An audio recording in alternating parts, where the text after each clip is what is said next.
Now I'm going to turn it over to the Chiefs, but I'd have Travis come up here, but God only knows what he'd say. Travis, come here. It's all yours, pal. My fellow Americans, it's nice to see you all yet again. I'm not going to lie, President Biden, they told me if I came up here I'd get tased, so I'm going to go back to my spot, all right?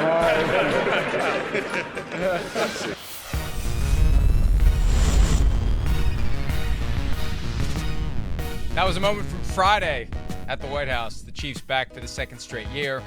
Don't tase me, bro, came to mind. That's great. As Travis Kelce My said fellow what he Americans. said. Last year's was That was great, good. too, when he got up there and Mahomes had to cut him off. I mean, that's what makes the Chiefs, great. They got a lot of personality. They certainly do, and they have fun with everything, it seems like.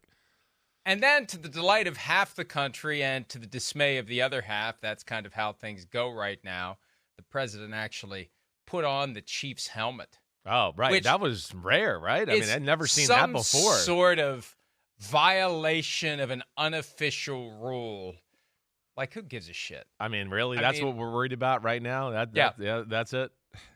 It's a bold decision, though, because the last time a major candidate for the highest office in the land put on a helmet did not go well for that candidate. For folks who can recall the 1988 election when Michael Dukakis was photographed in a tank with a helmet on, the general thought was that was the moment that his candidacy tanked because he looked I kind of remember that. not good. Right. There were photos of it, and people were putting two and two together, and that was kind of out there on Friday night. But that's the first thing I thought of. Anytime presidential candidate and helmet, don't do it. But Come it on. worked. Now, It's you got to take the It's sunglasses Super Bowl. off first. Look, he was going to put it on, too, with the chin strap buckled, too. He was like, wait. You do have to remember to take the sunglasses off. But he did get the helmet on, and good fit, it did too. not look as ridiculous as Dukakis in the tank. It looked exactly as ridiculous as 80-year-old man wearing a football helmet would look. It was no less ridiculous, no more ridiculous. It was right in the wheelhouse of expected ridiculosity. Ridiculosity. It sounds cool. Doesn't it sound good? Yeah, it does. God, I've been hanging around you too much. So anyway, I just thought it was funny. It was gutsy. It was gutsy. Definitely.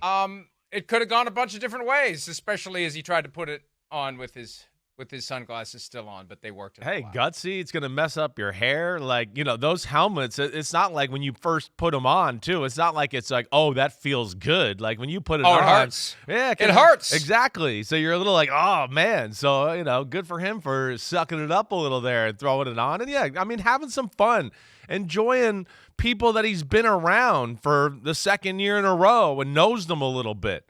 I mean, I hope nobody's going too personal on that because that would be ridiculous. And it's such I think, a very cool tradition in our country where the champions go to the White House and do that. Certainly something I always wanted to do. Never was a part of it. I've never even really been in the White House. Have you been in the White House yet? Have you ever been there and taken the tour? Ago. Yeah, you did. Okay, long time ago. Right when I was too young to remember much of it now, other than we went to Washington D.C.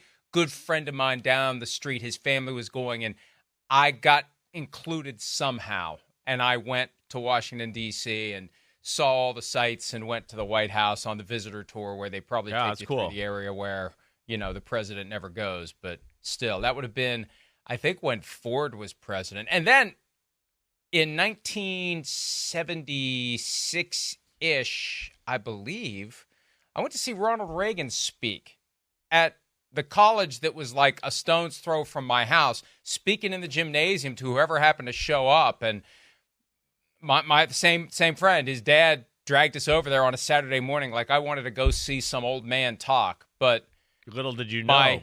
My friend's dad understood Yeah. the significance of it, that 4 years later, that guy would be the president. He'd be the president for 8 years. So anyway, good little trip down memory lane there. All right, have a good weekend. And you talked about being careful to mess up your hair. Of the two candidates, there's only one that would really have to be concerned about what a helmet might do to that swirling dervish of a configuration of hair that I still don't know I don't know, number one, whether it's alive. And if it ever was alive, it kind of looks like it's starting to die.